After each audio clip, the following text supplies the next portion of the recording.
আকাশবাণী কলকাতা। খবর পড়ছি সুমন মুখোপাধ্যায়। প্রথমে বিশেষ খবর। নতুন দিল্লিতে Catholic bishops conference of India আয়োজিত বড়দিনের অনুষ্ঠানে যোগ দিয়ে প্রধানমন্ত্রী বলেছেন, সমাজে হিংসা ছড়ানোর অপচেষ্টা থেকে দূরে থাকার আহ্বান জানান তিনি। কেন্দ্রীয় স্বরাষ্ট্রমন্ত্রী দেশবিরোধী কার্যকলাপ চিহ্নিত করতে মিত্র দেশগুলির সঙ্গে কৌশলগত সহযোগিতা গড়ে তোলার ওপর জোর দিয়েছেন। এনআইএ পাঞ্জাবে সন্ত্রাসবাদী ষড়যন্ত্রের মামলায় মুম্বাই থেকে এক খলিস্তানি জঙ্গিকে গ্রেপ্তার করেছে। বিদেশমন্ত্রী আজ 6 দিনের মার্কিন যুক্তরাষ্ট্র সফরে যাচ্ছেন। চলে গেলেন ভারতীয় প্যারালাল সিনেমার অন্যতম স্তম্ভ শ্যাম বেনেগাল। থেমে গেল 6 দশক ধরে ভারতের পাল্টে যাওয়া গল্প বলার পথ। আইসিসি চ্যাম্পিয়নশিপ সিরিজে ভারতের মহিলা ক্রিকেট দল আজ ওয়েস্ট ইন্ডিজের মুখোমুখি হবে। আসছে বিস্তারিত খবরে। প্রধানমন্ত্রী নরেন্দ্র মোদী বলেছেন, সমাজে হিংসা ছড়ানোর চেষ্টা হলে তিনি বেদনা বোধ করেন। নতুন দিল্লিতে গতকাল Catholic bishops conference of India আয়োজিত বড়দিনের অনুষ্ঠানে যোগ দিয়ে প্রধানমন্ত্রী জার্মানিতে সম্প্রতি বড়দিনের বাজারে আক্রমণের ঘটনার উল্লেখ করে একথা বলেন। তিনি মানুষকে সংঘবদ্ধভাবে এই চ্যালেঞ্জের মোকাবিলায় এগিয়ে আসার আহ্বান জানান। ভারত তার বিদেশ নীতিতে জাতীয় এবং মানবিক দিকটিকেই অগ্রাধিকার দেয়। স্থান এবং সমস্যা নির্বিশেষে ভারত তার নাগরিকদের নিরাপত্তাকেই সবচেয়ে বেশি গুরুত্ব দিয়ে থাকে। 1 দশক আগে 8 মাস ধরে পণবন্দি থাকার পর যুদ্ধবিধ্বস্ত আফগানিস্তান থেকে ফাদার অ্যালেক্সিস প্রেম কুমারকে উদ্ধার করে দেশে নিয়ে আসার মুহূর্তটি তার কাছে অত্যন্ত স্বস্তিদায়ক বলেও প্রধানমন্ত্রী জানান। করোনা অতিমারির সময় এমন বহু দেশ আছে যারা মানুষের অধিকার নিয়ে অনেক বড় কথা বললেও দরিদ্র দেশগুলির পাশে দাঁড়াতে সে সময় অস্বীকার করেছিল। ভারত তার ক্ষমতার বাইরে গিয়েও 150টিরও বেশি দেশের দরিদ্র মানুষকে ওষুধ পাঠিয়ে সাহায্য করেছে বলে নরেন্দ্র মোদী উল্লেখ করেন। The teachings of Lord Christ celebrate love, harmony and brotherhood. It is important that we all work to make this spirit stronger.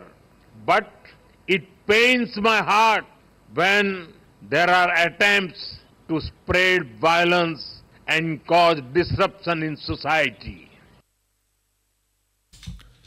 এই অনুষ্ঠানে প্রধানমন্ত্রী কার্ডিনাল, বিশপ এবং চার্চের গুরুত্বপূর্ণ নেতাসহ খ্রিস্টান সম্প্রদায়ের বিশিষ্টদের সঙ্গেও কথা বলেন। এই প্রথম প্রধানমন্ত্রী ভারতের ক্যাথলিক চার্চের প্রধান দপ্তরে এই ধরনের অনুষ্ঠানে যোগ দিলেন। Catholic bishops conference of India প্রতিষ্ঠিত হয় 1944 সালে এবং সারা ভারতের ক্যাথলিক সম্প্রদায়ের সঙ্গে এই সংস্থা ঘনিষ্ঠভাবে কাজ করে থাকে। কেন্দ্রীয় স্বরাষ্ট্রমন্ত্রী অমিত শাহ ভারত বিরোধী কার্যকলাপ এবং নেটওয়ার্ক চিহ্নিত করতে মিত্র দেশগুলির সঙ্গে ইন্টেলিজেন্স ক্ষেত্রে কৌশলগত সহযোগিতা গড়ে তোলার প্রয়োজনীয়তার উপর জোর দিয়েছেন। নতুন দিল্লিতে গতকাল 37তম ইন্টেলিজেন্স ব্যুরো সেন্টিনারি এন্ডাওমেন্ট লেকচারে শ্রী শাহ বলেন, প্রথাগত চিন্তাভাবনাকে দূরে সরিয়ে রেখে দেশের গুরুত্বপূর্ণ পরিকাঠামোর ওপর আক্রমণ, সাইবার হামলা এবং যুব সম্প্রদায়ের মধ্যে মৌলবাদের ধারণাকে ছড়িয়ে দেওয়ার মতো সমস্যার সমাধান খুঁজে বার করতে হবে। এ ব্যাপারে গোয়েন্দা সংস্থাগুলির প্রশংসা করে স্বরাষ্ট্রমন্ত্রী বলেন, সঠিক পদ্ধতিগত উপায়ে কাজকর্ম, নিরন্তর নজরদারি এবং সংস্থার কর্মীদের ত্যাগ ও আত্মোৎসর্গের ধারাবাহিকতা বজায় রাখার ফলে দেশ আজ সুরক্ষিত রয়েছে। প্রধানমন্ত্রী নরেন্দ্র মোদীর নেতৃত্বে নিরাপত্তা সংস্থাগুলি গত 5 বছরে এ ধরনের সমস্যার কড়া হাতে মোকাবিলা করেছে বলেও তিনি উল্লেখ করেন।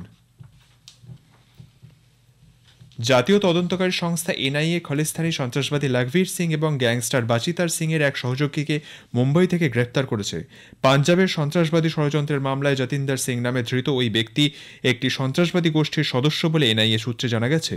জাতীয় তদন্তকারী সংস্থা জানিয়েছে, যতীন্দর সিং পাঞ্জাবে সন্ত্রাসবাদী কার্যকলাপের জন্য অস্ত্রশস্ত্র যোগান দিত। মধ্যপ্রদেশ থেকে 10টি পিস্তল এনেছিল ধৃত সন্ত্রাসবাদী। আরও অস্ত্রশস্ত্র আনারও তার পরিকল্পনা ছিল বলে জানা গেছে। কেন্দ্রীয় সরকার শিক্ষার অধিকার আইনে সংশোধনী এনে সরকারি ও বেসরকারি সাহায্যপ্রাপ্ত বিদ্যালয়ে 5ম ও 8ম শ্রেণীতে পড়ুয়াদের মধ্যে পাসফেল প্রথা ফিরিয়ে আনার সিদ্ধান্ত নিয়েছে। কেন্দ্রীয় শিক্ষা মন্ত্রকের তরফে আজ বিজ্ঞপ্তি প্রকাশ করে জানানো হয়েছে, এই 2 শ্রেণীর যদি কোনো পড়ুয়া বার্ষিক পরীক্ষায় ফেল করে তাহলে 2 মাসের মধ্যে তাকে পুনরায় পরীক্ষার বসার সুযোগ দেওয়া হবে। এই সমস্ত পড়ুয়া যতক্ষণ না প্রাথমিক শিক্ষার পাঠ শেষ করবে ততক্ষণ তাদের বিদ্যালয় থেকে বার করে দেওয়া যাবে না। শিশুদের পঠন পাঠনের উন্নতির জন্যই এই সিদ্ধান্ত বলে केंद्रीय शिक्षा सचिव संजय कुमार जानन। हम लोगों ने ये निर्णय लिया है कि 5वीं में और 8वीं में हर प्रयास करने के पश्चात यदि डिटेंशन करने की आवश्यकता पड़े तो डिटेन किया जाए, लेकिन उसमें यह भी प्रावधान किया गया है कि 8वीं कक्षा तक किसी भी बच्चे को हमारे स्कूलों से निष्कासित नहीं किया जाए। हम एक्सेस तो चाहते हैं, लेकिन राष्ट्रीय शिक्षा नीति के तहत हम ये भी चाहते हैं कि हर बच्चे का लर्निंग आउटकम कहीं बेहतर हो, उम्दा हो, और इसको प्रयास में लाने के लिए वैसे बच्चों के लिए जो पढ़ाई में शायद किसी कारणवश उतने अच्छे नहीं हैं, उस पर विशेष ध्यान भी दिया जा सकेगा। বিদেশমন্ত্রী ডক্টর এস জয়শঙ্কর 6 দিনের সফরে আজ মার্কিন যুক্তরাষ্ট্র যাচ্ছেন। এই সফরকালে তিনি সে দেশের বিদেশ সচিবের সঙ্গে দ্বিপাক্ষিক, আঞ্চলিক এবং বিভিন্ন আন্তর্জাতিক বিষয় নিয়ে আলোচনা করবেন। আমেরিকায় ভারতের কনসাল জেনারেলদের সম্মেলনেও তিনি সভাপতিত্ব করবেন। প্রধানমন্ত্রী নরেন্দ্র মোদী এই মাসের 29 তারিখ আকাশবাণীতে মন কি বাত অনুষ্ঠানে তাঁর চিন্তাভাবনা দেশ বিদেশের মানুষের সঙ্গে ভাগ করে নেবেন। এটিই হবে মাসিক এই রেডিও অনুষ্ঠানের 117তম পর্ব। মানুষ টোল ফ্রি নম্বর 1800-117800-তে তাদের মতামত এবং চিন্তাভাবনা জানাতে পারবেন। নরেন্দ্র মোদী অ্যাপ বা মাইগভ ওপেন ফোরামের মাধ্যমেও অনলাইনে তা এ মাসের 27 তারিখ পর্যন্ত জানানো যাবে।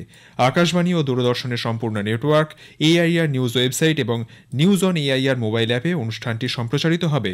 পাশাপাশি AIR news, DD news, PMO এবং তথ্য সম্প্রচার মন্ত্রকের ইউটিউব চ্যানেলেও শোনা যাবে মন কি বাত। খবর শুনছেন আকাশবাণী কলকাতা কেন্দ্র থেকে।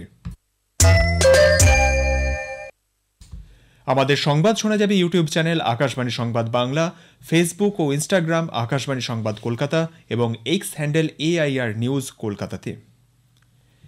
প্যারালাল সিনেমা জগতে মহীরুহ পতন, চলে গেলেন বিশিষ্ট চলচ্চিত্রকার শ্যাম বেনেগাল। মুম্বাইয়ের একটি বেসরকারি হাসপাতালে গতকাল তিনি শেষ নিঃশ্বাস ত্যাগ করেন।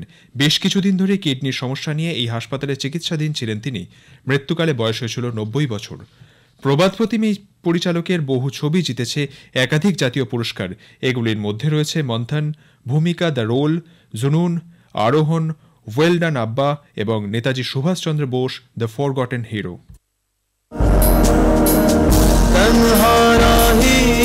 अपनी राह चलता जाएगा, अब तो जो भी होगा देखा जाएगा,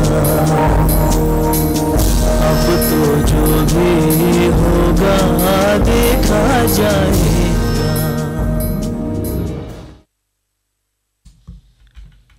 ভারতীয় সিনেমার ইতিহাসে অন্যতম সেরা চলচ্চিত্রকার শ্যাম বেনেগালের নামের সঙ্গে চলে আসে তার সামাজিক দলিল হিসেবে তৈরি বিভিন্ন সিনেমার নাম, যেমন অঙ্কুর, ভূমিকা, নিশান্ত, মন্থন, সর্দারি বেগম এবং জুবেইদা। 1934 সালে 14 ডিসেম্বর হায়দ্রাবাদের শ্যাম বেনেগালের জন্ম। বিজ্ঞাপনের ফিল্ম দিয়ে তাঁর পথ চলা শুরু, কিন্তু খুব শীঘ্রই ভারতীয় সিনেমায় তার শৈল্পিক চিন্তাভাবনার প্রতিফলন পড়তে শুরু করে। এই নতুন ঢেউয়ে রূপলি পর্দায় উঠে আসে গ্রামীণ মানুষের সংগ্রাম এবং সামাজিক সত্যগুলি।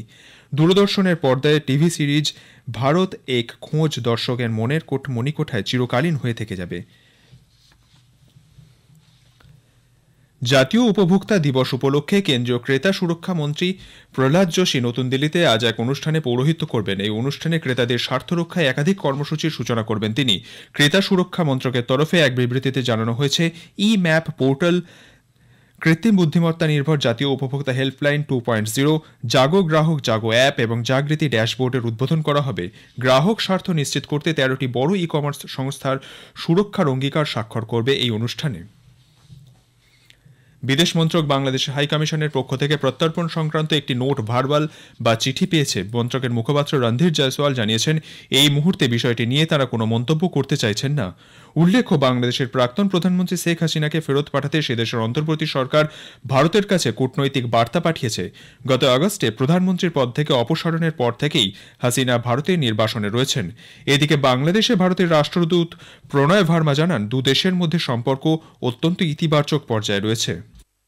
We have maintained that relationship moving in a positive direction despite what appears in media and social media space. There are a lot of very positive developments and engagements that have happened, and our regular engagements have also happened, which should give you an idea of the seriousness with which we take this relationship. I mean, even after the turbulent changes of August 5, I think we have engaged with the interim government of Bangladesh in full earnest. Supreme কোর্টের প্রাক্তন বিচারপতি V রামাসুব্রমণিয়াম জাতীয় মানবাধিকার কমিশনের নতুন chairperson হচ্ছেন। রাষ্ট্রপতি দ্রৌপদী মুর্মু এই পদে বিচারপতি রামাসুব্রমণিয়ামকে নিযুক্ত করেন।